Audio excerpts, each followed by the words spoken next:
Hello everyone, welcome back. So as you heard, this is complete, or at least 2 out of the 3 are complete.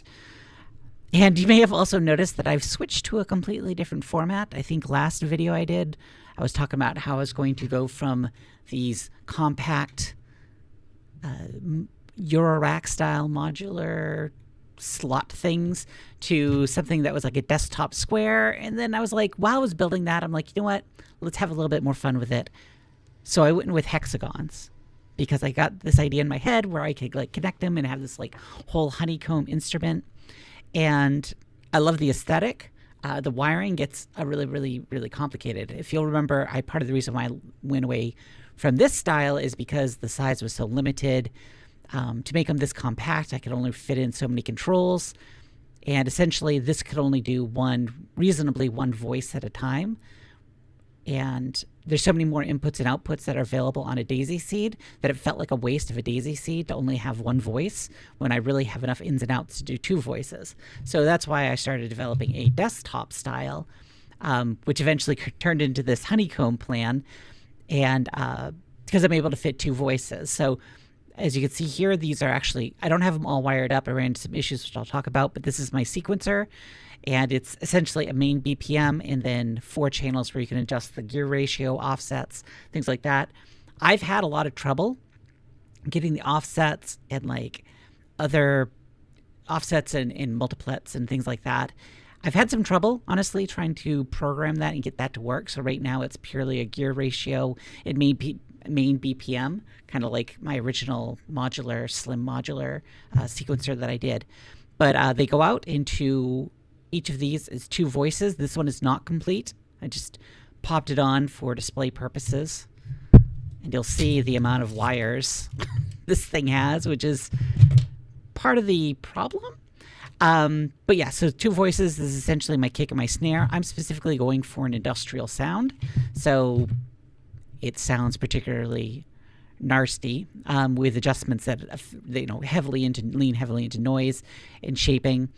So the 2 voices essentially have like a main tone, a main tuning, a main tone, decay, like I said, noise, shape, and drive. So there's a lot of elements. So essentially 6 adjustments. Each has a trigger in and an audio out. I'm having these. I have yet to build a mixer. I intend to do like a mixer hexagon, but these are just going into an external like mini mixer, 4-channel mini mixer, and then of course out to the DI so I can record. So I'm excited about the progress I've made, but I have run into some issues. I'm almost missing my compact design because yeah, maybe I'm not taking full advantage of the daisy seed when it's only 1 voice. When I can really do 2 voices or so much more, but it gets really messy, like wiring wise, and I'll just show you what I mean. It's a lot. I get the power coming in. I have all the pots and all the jacks, which are going to get wired up, and then, all connected. They each going to get connected together into a ground and also into a supply for the 3.3 volts that are coming out of the daisy seed. So you have all the grounds coming together. You have the voltage coming out, going through all the pots. And then, of course, going back in, we have all the little rainbow here are all the individual pots, the wipers on the pots that go in. There's 12 total. And the 4 outputs that go in, get a little bit of resistor magic, and then out to the jack. So it's a lot of wiring. And the same goes for the drum fuck, the actual 2-voice drum machine. And this has even more going on because this needs a lot of capacitors to kind of like make sure the pot inputs are nice and smooth and don't like jitter. It requires a lot of electrolytic capacitors and resistors of various flavors to keep everything smooth and keep the inputs and outputs sounding good and not going too crazy. But at the end of the day, it ends up being a heck of a lot of wiring. So I find myself in this weird thing where, yes, I could create this cool hexagon honeycomb shape and build out this instrument. Because again, I designed this myself. So there's holes that you can tack on and add as many as many hexagons as you want. But do I want to cram 2 voices, all this extra functionality, into one device? One rather compact device. It's pretty compact still. When I originally designed these, they were much shorter, but I needed more vertical space just to cram all these wires in. And I have to wonder, is it all worth it? That's something I have yet to determine. Like I said, I've now been yearning for my days of creating little compact modular synths. So I don't know. The question becomes, do I waste some of the power and functionality of the drum seed to keep things tiny and compact? Probably make these a little bit wider, just so I have a little bit more horizontal spacing, because the standoffs are pretty big for the daisy seed.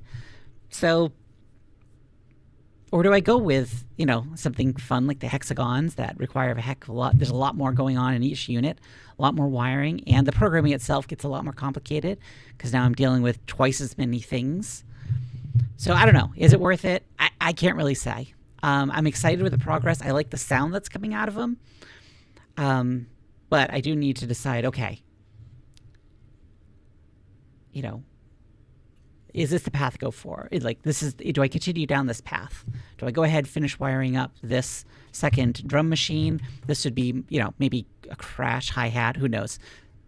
Some kind of industrial percussion beyond the typical, more standard kick and snare vibe. And then I was picturing creating a second sequencer and creating like a little unit where I could switch between.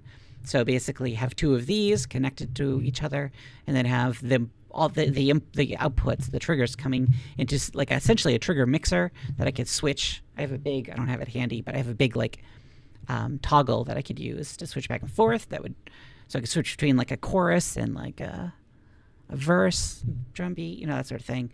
Then I was coming up with ideas for fun little synths I could make. I even got a more powerful, I think it's a 65, is it 65 gig? I can't remember. Meg. I don't know. I got a lot more. I bought a lot of daisy seeds, so I've got a ton of them. And one of them, it's 1 megabyte, 1 megabyte, 1 megabyte, and a 65 megabyte. So that's what I said. I said gig by accident, but 64. And this is one with more memory for things that have effects. So either if you're doing like I said, a granular synth, or something with a lot of delay, something that requires a pretty heavy buffer, I have one to experiment with. But the question is now, do I continue with the hexagons? Do I go back to the modular? Maybe slightly bigger, a little roomier, but what do I do? Huh? What do you think? What do you think? Which is better? I need input. In any case, pretty happy with where this is going. This has been a really fun project. It's taken a lot of effort, a lot of expense, unfortunately.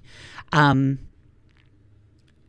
lot of brain power, which is good, because part of the reason I'm doing it is to learn electronics, build my own instruments, build the instrument that I feel is really, literally designed for me. Because that's the one thing I did experimenting with various devices, is nothing ever felt quite right. I love the Electron devices. I'm a huge Octatrack fan, but it wasn't exactly what I needed. So can I build exactly what I need? Don't know. But in any case, this is just a little update showing you my little venture into the world of hexagon desktop synths. I hope this was at the very least entertaining, enjoyable in some format. If you're new to my channel, be sure to subscribe and follow me on this journey. The next step, where will I go? I don't know. But thanks for watching.